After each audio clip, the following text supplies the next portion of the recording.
Hello and welcome, my filmmaker characters. It's your boy Bam back at again for the last time of 2024. Hi guys, if you guys are new to the channel, my name is Bam, and today I want to talk to you guys about taking advantage of that New Year's resolution hype, that New Year's resolution motivation. You know, over the years, my filmmaker characters, I've been seeing a lot of people kind of reject the idea of New Year, New Me. They reject the idea of that New Year's resolution, basically rejecting that initial wave of motivation and hype. And I do understand the reasoning behind it. Most people give up on their New Year's resolutions just because a lot of different factors get in the way for people that they did not anticipate when they first started. This is coming from my perspective as a personal trainer. I've been training people since 2020, but I've taken it a lot more seriously and made it more of a dedicated career path for myself at the beginning of 2024. So the thing about New Year's resolutions, for whatever reason, is almost like a universal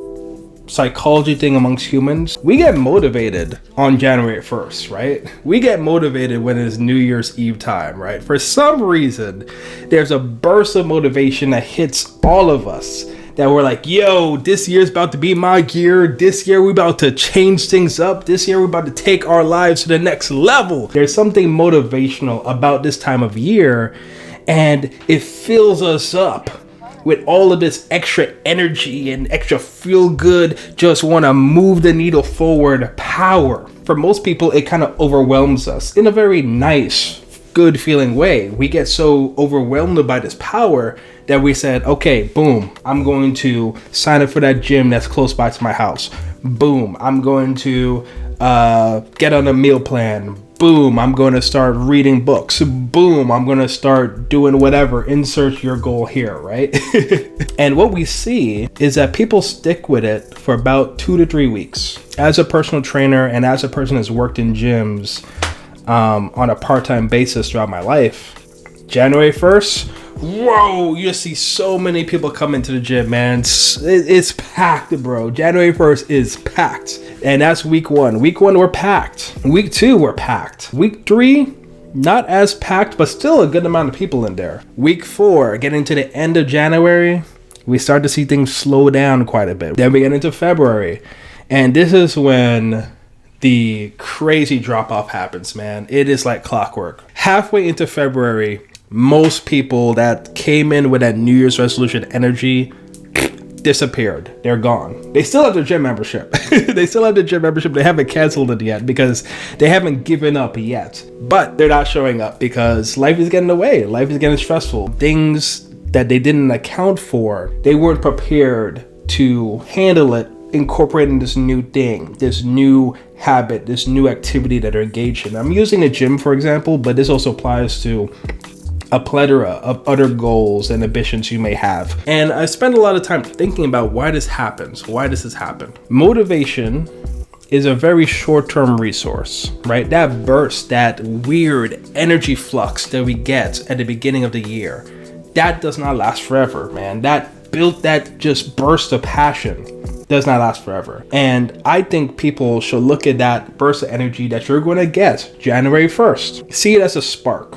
This is not meant to be the fuel to carry you to the finish line. This is meant to spark. This is meant to get you set up in the right direction. This is help you to set things up so that things will work out well in your favor to achieve your results. One of the things I always tell my clients when I'm working with them is go at your own pace. Many times people will come to me to ask my advice on like what they should do and how they should train. And especially when working with somebody that is not accustomed to the level of fatigue and the level of work necessary to be on the most optimal path towards achieving their goals, I will say, hey, just come in once or twice a week to start. And I'll say this, my managers aren't necessarily the most happy with this sales approach because of course with them, they would like me to get in the biggest packages possible. Like, no, you should definitely be coming in 4 or 5 times per week. For me, as a person that cares about every person I interact with and work with, I know for most people, that's going to burn them out. If you never hit the gym and worked your body 5 times in a week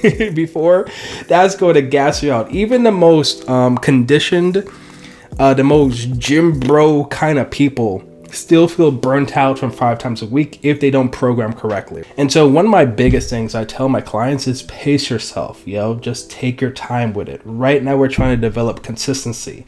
And the way to develop consistency is look at your life objectively, right? And look at how working out is going to fit into your life as it is right now. Because what happens when we get to January 1st and we get our burst of motivation, we kind of get tunnel vision and we kind of lose sight of the rest of life. We lose sight of the work that we have to do. We lose sight of the family commitments. We lose sight of the food and nutritional habits we have. We lose sight of our sleeping routine. We lose sight of the stresses in life. We lose sight of all these other things that's important and necessary to what our life is about. And we just get so focused on like, yes, I'm going to get this 6-pack by June. Ooh, I'm going to be looking good on the beach. Let me sign up for that gym membership. Boom. Let me show up every day. Boom.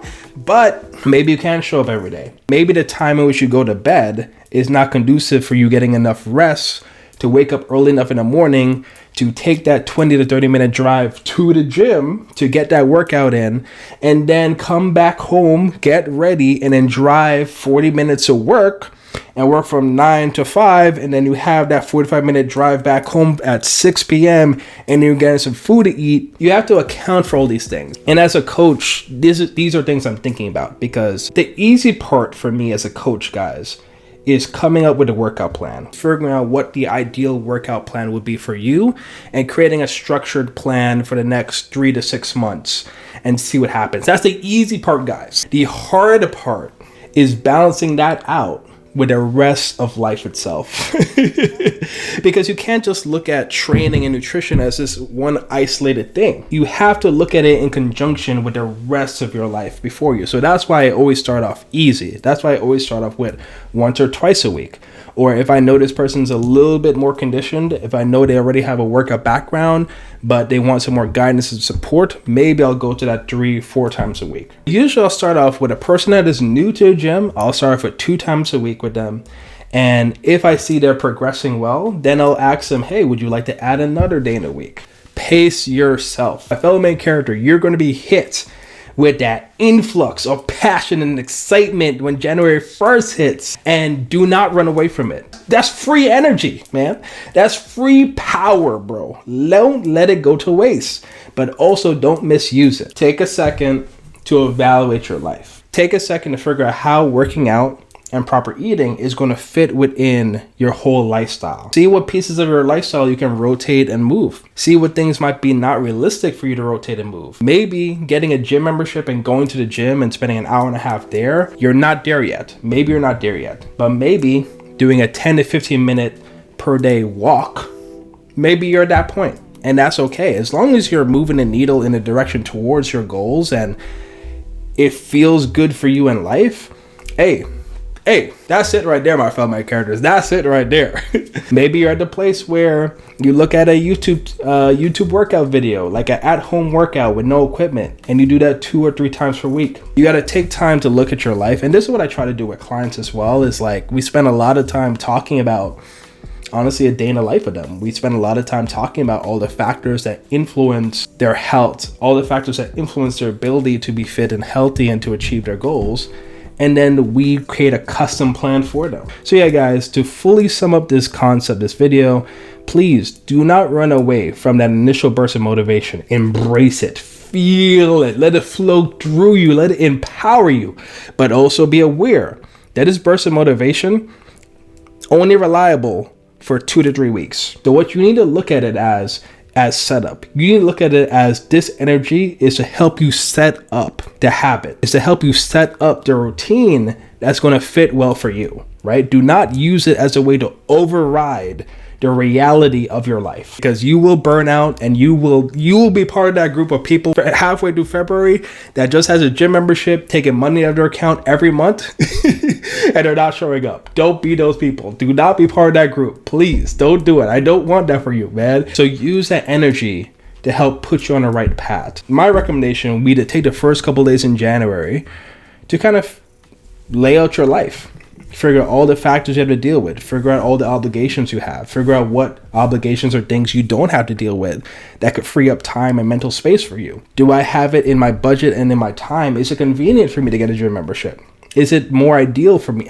Would I be more motivated to work out if I'm paying for a gym membership? Or maybe it's more convenient and ideal for me right now to start off with some workout videos. I have a couple workout videos on my channel you could check out if you're into anime and nerdy stuff like that. But there's also a plethora of fitness influencers that put out 10 to 15 minute videos that you guys can just hop onto and just get a quick workout in. Maybe you're in a position and you have enough capital to afford a personal trainer. Personal trainers are on, and I'm speaking a little biased here, but personal trainers are really good at helping you to get past that initial funk, right? One, because they're motivated to keep you on as a client. So they're motivated to keep you consistent coming to the gym. And also they're motivated to get your results because that's what you pay them to do. So they could be a good tool, a good resource for you to use to bypass that initial 2-month hump of joining a gym. I like being real with people here, but some personal trainers are only in it for the money, right? And so they might hold back on helping you out. They might not even know what they're talking about. So be aware. You know, you might even sign up for a gym and you might have the intention of like, okay, I'm going to get a personal trainer, but I'm going to take some time to observe these personal trainers. I'm going to see how they move, see how they work, talk to different people about this trainer, that trainer. Do your research, do the market research, check it out, examine what's going on. A lot of gyms offer like a complimentary session, so you could use that complimentary session to figure out if that trainer is for you. But take your time with it. Take your time. But yeah, my fellow main characters, hopefully I didn't ramble too much, but the basic idea of this video is take advantage of that motivation and that energy that's going to hit you January 1st, but go at your own pace. And whatever system or training or way that you're going about your goals, make sure it integrates well in the life that you have. So that's all I gotta say, my fellow main characters. Thank you for taking the time to watch this video. I wish you guys an amazing 2025. I wish you all the success that you're looking for, unless you're a villain, then I wish for your downfall. But anyways, my fellow main characters, thank you again for watching this video. Like this video if it made you smile, comment if this video made you think, and subscribe if you want to see more. And always remember before you go that yes, you are the main character of your own story. I'll catch you guys in the next one. Peace. Oh, Happy New Year.